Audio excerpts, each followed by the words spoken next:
Now let's consider the response of a single degree freedom system to a unit step input. Unit step input is an input with an amplitude of 1, starting at time t0, and has 0 amplitude or magnitude from 0 to t0. So if my system is mx double dot plus c x dot plus kx equals f of t, then f of t is equal to 0 for all t less than t0, and then it's equal to 1 for t greater than or equal to t0. Now, what is the system response? Now, let's go back to our response to an arbitrary input.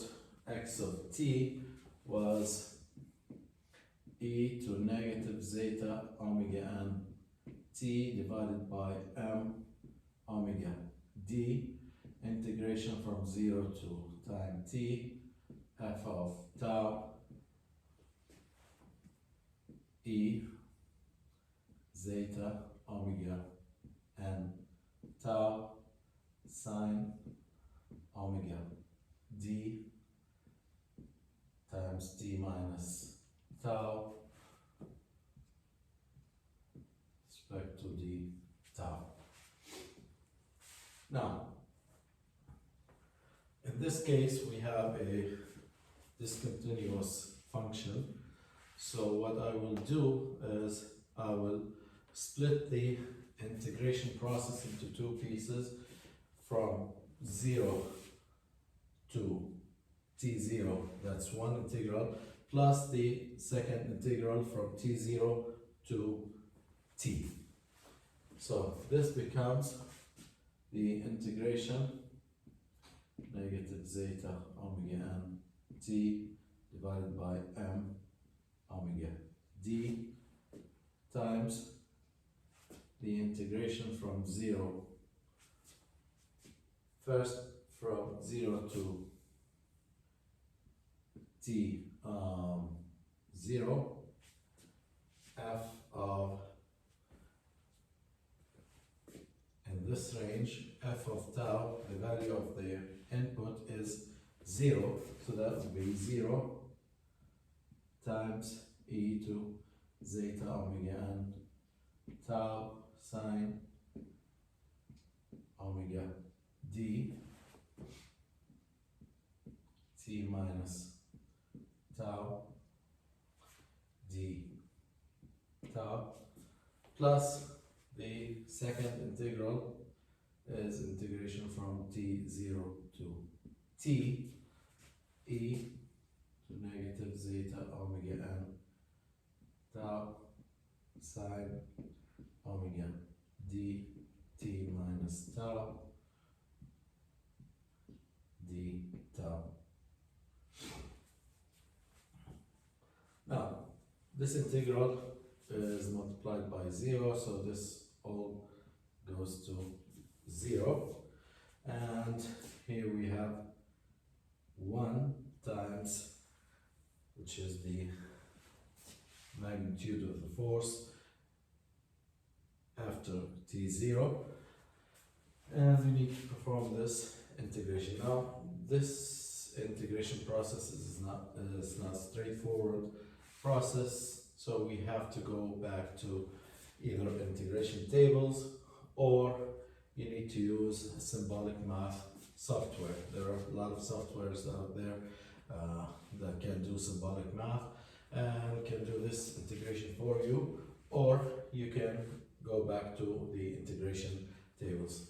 Now, this integral equals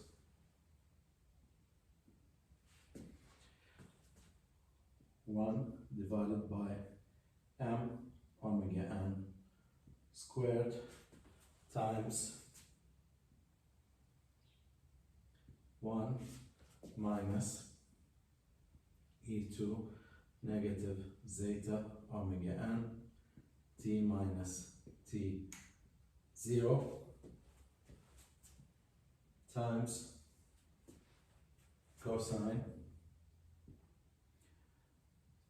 omega d t minus t 0 plus zeta divided by 1 minus zeta squared sine omega d t minus t 0, and this the complete unit step response. That's the response of a single degree freedom system to a constant input applied at t0. The input magnitude is 1.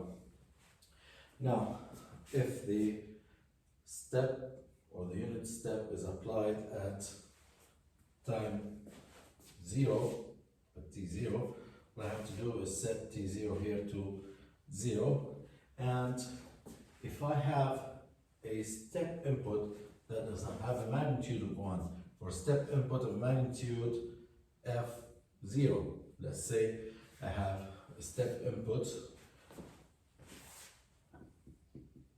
for a step input f0, x0 becomes, or x of t, sorry, is simply f0 times the step input, unit step input, or f0 divided by, also let's simplify this one step further, m times omega n squared. We know that omega n squared is k over m, so m times omega n squared is k, so that makes it f0 divided by k, 1 minus the same expression here, e to negative zeta omega n t minus t 0 times cosine omega d t minus t 0 plus zeta divided by 1 minus zeta squared sine omega d t minus t 0, and let's close this bracket and the big outside bracket. So this is the general step response to a step function that has the amplitude or magnitude of f0. This is for f0 equals 1 right here. If the magnitude of the step is other than 1, so all I have to do is multiply the response by the new amplitude or magnitude of the input function. So I will use this to determine the response of a single degree freedom system to an input that consists of sequence of impulses, which is a common type of input in real life. And let's see how we do that through a couple of examples here.